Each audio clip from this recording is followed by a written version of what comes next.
soo dhow daawade waa anigoo Nadra Saciid. Ninkani waa mid aad iyo aad u dhibaataysan, sidoo kalena waa faqiir oo wuxuu adduunyada ku haystaaba ma jirto. Waxa ka muuqata duruuf aad iyo aad u fara badan, balse nasiib wanaag ninkani wuxuu helayaa dahab badan. Laakiin ninkan waxa dhabarka ka tooganaya amba khiyaamaynaya waa saaxiibkii. Filimku wuxuu ka bilaabmayaa tareen maraya meel ilaa ninkan gudaha tareenka ku jira magaciisu waa Virgil. Wuxuu cunayaa jab yar oo roodhiyo haystay, laakiinse wuxuu arkayaa gabadh soo eegaysa taasoo ilmaheeda yar aamusiinaysay. Inta aanu tareenka ka soo degin ka hor, Virgil roodhidii yaraydu haystay wuxuu siiyay ilmihii yaraa. kadib Virgil wuxuu soo dhaqaaqay oo uu yimid dukaan. Ninkii dukaanka iska lahaa ayuu su'aalo weydiiyay, isaguna uma jawaabin oo TV-giisa ayuu iska daawanayay. Markuu la hadli waayay ayuu mar kale weydiiyay suuliga meesha uu ku yaalo, isaguna wuxuu gacanta ugu tilmaamay ambase gacanta ugu fiiqay suuligii meesha ku yaalay. Virgil waxoogaa yar kadib wuxuu arkay suuli wada wasakha ambase aad iyo aad nadaafadiisu u xun tahay. Si kastaba ha ahaatee, waxoogaa kadib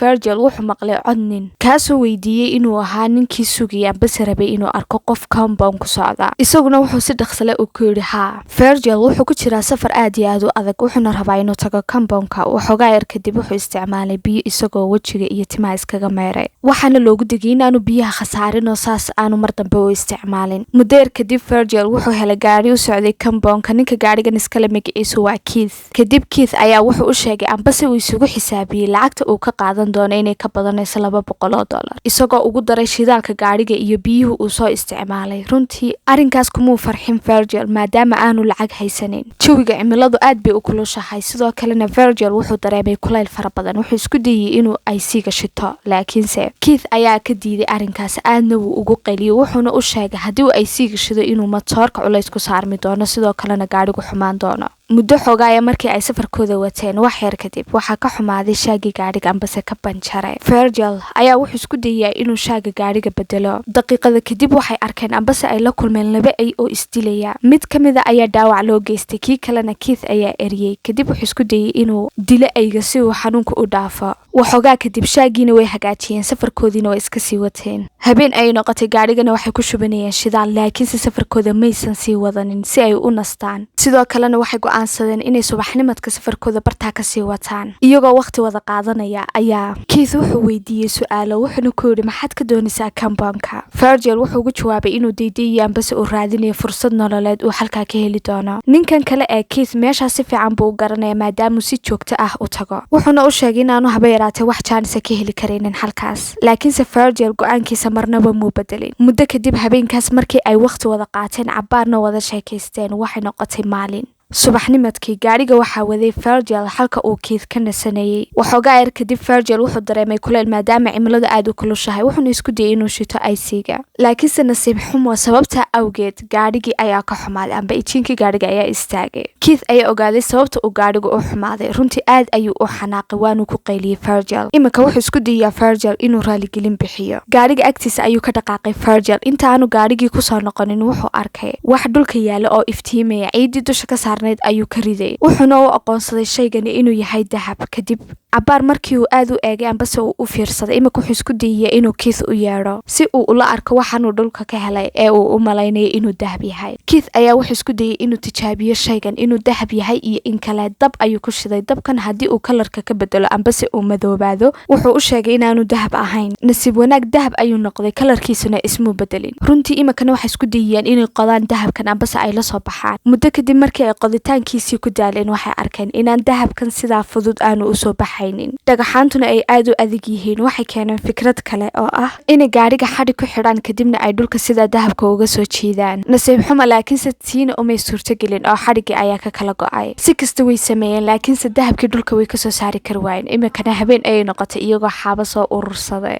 Virgil ayaa wuxuu weydiiyey Keith waxay xaabadan ku falayaan. isaguna wuxuu u sheegay markay dabka shitaan inay bahladoo dhan ka fogaanayaan ambase ay ka tegayaan, yacni inaanay xayawaanadu usoo dhawaanaynin. cabbaar kadib markii ay dabka shiteen, Keith ayaa wuxuu dareemayaa runtii inay noloshiisu isbedeli doonto. aad ayuu u qoslayaa, isagoo boodboodayo faraxsan ayaa wuxuu ku dhawaaqayaa ereyo ah noloshan way isbedeli doontaa, taajiriin ayaynu noqonaynaa. muddo yar kadib Keith ayaa wuxuu soo jeediyey inay iskala qaybiyaan oo qofna dahabkan uu ilaalin doono la sii joogi doono qof kalena intuu gaariga uu kaxeeyo uu doono qalab ay kula soo baxaan dahabka. haddana wuxuu sii raaciyey Virgil, adigu haddaad tagtood gaariga kaxayso ma kala garanaysid magaalada, dadna kama garanaysid. intaas kadib Virgil ayaa wuxuu yidhi anigu waxaan ilaalinayaa ambase aan la sii joogayaa waa dahabka. intaas kadib Keith ayaa wuxuu weydiiyey hadalkani inuu yahay go-aankiisii ugu dambeeyey iyo in kale. Virgil ha ayuu yidhi, yacni saas ayaan ku qanacsanahay, laakiinse la joogitaanka dahabkani waa mid aad iyo aad u adag maadaama dhulkani uu yahay dhul saxara oo xitaa geed yari ku yaalin. subaxnimadkii dambe markii la gaadhay, Keith ayaa wuxuu cunto yar iyo biyo yar oo xitaa dhowr cisho hayn karayn inuu uga tegay Virgil. sidoo kale wuxuu siiyey raadaar ambase satellite phone uu kala soo hadlo. wuxuu u sheegay ugu yaraan inuu maqnaan doono 5 cisho, intii uuna tegin ka horna wuxuu ku yidhi is ilaali oo dahabkaasna si fiican indhahaga ugu hay markasta. aad ayuu la sii balamay, kadibna markii dambena waa uu ka tegay. Virgil hadda waxa uu noqday keligii, wuxuuna samaysanayaa meel yar oo cadceeda ka galo ambase uu harsado, sidoo kalena uu seexdo. waxoogaa yar kadib markii uu samaystay, iminka wuxuu isku dayayaa raadaarkii ambase satellite phone-kii inuu tijaabiyo siduu u shaqaynayo. inta ayna habeen ku noqonin wuxuu soo gurtay xaabo, sidoo kalena wuxuu arkay bahal yar oo agtiisa maraya, laakiinse ma rabo inuu bahalkaas dilo. wuxuu isku dayayaa keliyaata inuu iska ag fogeeyo. markii ay habeen noqotay ambase habeennimadkii la gaadhay, Virgil wuxuu cunayaa biyihii iyo cuntadii yarayduu haystay, sidoo kalena wuxuu shitay dab si uu casho uga dhigto. hareerihiisa ayuu markastaba eegayay si uu hubiyey inay xayawaaniyo waxaas u soo dhawaadeen. markii maalin noqotay, Virgil wuxuu soo kacay isagoo aad iyo aad u dareemaya xanuun fara badan ambase aad u daalan. Virgil aad ayuu u soo carray markii uu maqlay telefoonkii oo dhacaya, laakiinse nasiib xumo wuu go'ay.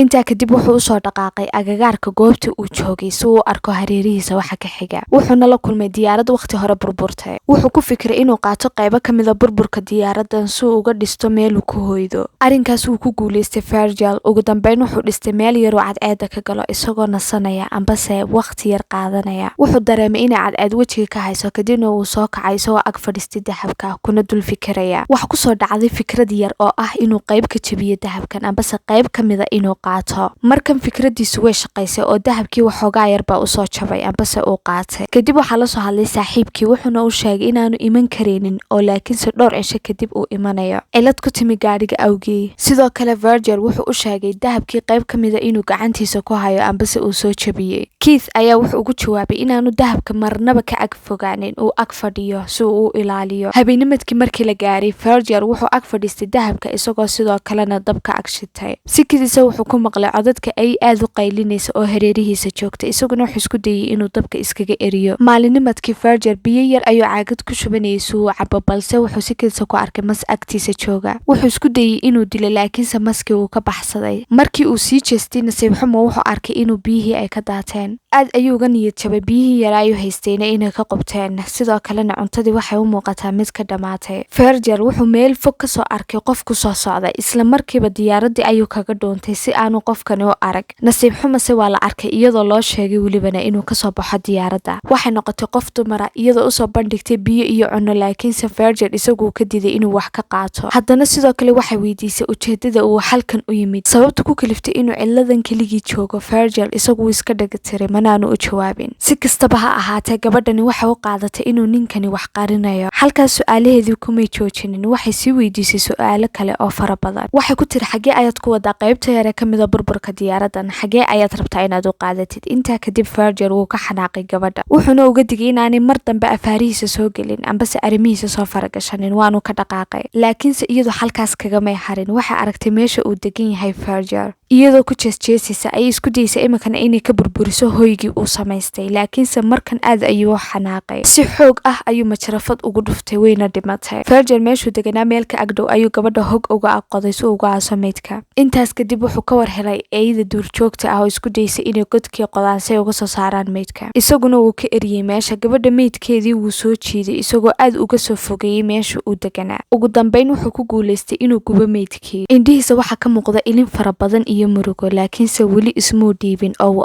adkaysanayaa. wuxuu maqlay codka telefoonkii oo dhacaya, isla markiiba degdeg ayuu ku qabtay isagoo la hadlaya saaxiibkii. wuxuu u sheegay inaanu intan ka badan sii joogi karaynin. Virgil wuxuu bilaabay inuu ooyo, waayo wuxuu dareemayaa murugo fara badan, cunto uu cunana ma haysto. daqiiqada kadib wuxuu ka war helay ambase uu maqlay guux gaadhi oo agtiisa maraya, isla markiiba wuu iska qariyey oo wuu dhuuntay, waayo ma raba inuu ka ag tago dahabka. isagoo xaabo soo urursaday ambase soo qaatay ayuu sikiisa wuxuu ka war helay duufaan duufaano fara badan oo dhankiisa kusoo wajahan. aad ayuu u cararay si uu uga dhunto duufaanta, wuxuuna u cararay dhankii gurigiisa. laakiinse nasiib xumo isla markiiba dabayshii ayaa qaatay waxyaabihii uu dhistay oo dhan. muddo kadib markii ay duufaantii tagtay, Virgil wuxuu kasoo dhex toosay ciid fara badan, sidoo kalena qori ayaa ka galay caloosha oo nabar weyn ayaa soo gaaray. wuxuu isku dayay inuu socdo, laakiinse ugu dambeyn wuu awoodi waayey inuu socdo. waxoogaa yarna wuu guurguurtay isagoo aad iyo aad u xanuunsanaya. markan wuxuu maraya xaaladtii uga adkayd ambase ugu xumayd Virgil. qorigii ayuu calooshiisa ka saaray, sidoo kalena dab ayuu shitay si uu caloosha ugu gubo. xanuunkan faraha badan iyo dhiigan socdaba uu u joojiyo. markan Virgil xaaladdu aad bay uga adkaatay, sidoo kalena wuxuu noqday qof bilaa tamara oo bila awoodoo xanuunsanaya. wuxuu arkay gabadhii dhimatay ambase uu gacantiisa ku dilay oo la hadlaysa, sidoo kalena biyo cabsiinaysa. aad ayuu uga naxay, waanu soo booday. isagoo oon kici karaynin ayuu hareerihiisa eegay. mar kale telefoonkii ayaa waxa kasoo qaracay Keith, laakiinse Virgil ma awoodi karayo inuu hadlo, isagoo dhegeysanaya hadalka saaxiibkii. weli isagoon u jawaabin ayaa haddana waxa soo dul istaagtay qof dumara, iyadoo weydiinaysa inuu arkay walaasheed. hadalkaasuu ka naxay, waayo gabadhay deydaysa waa tii uu gacantiisa ku dilay. ugu dambayna way ka tagtay. dhammaan waxa soo hareereeyey oo soo ag istaagtay aydii duurjoogta ahayd.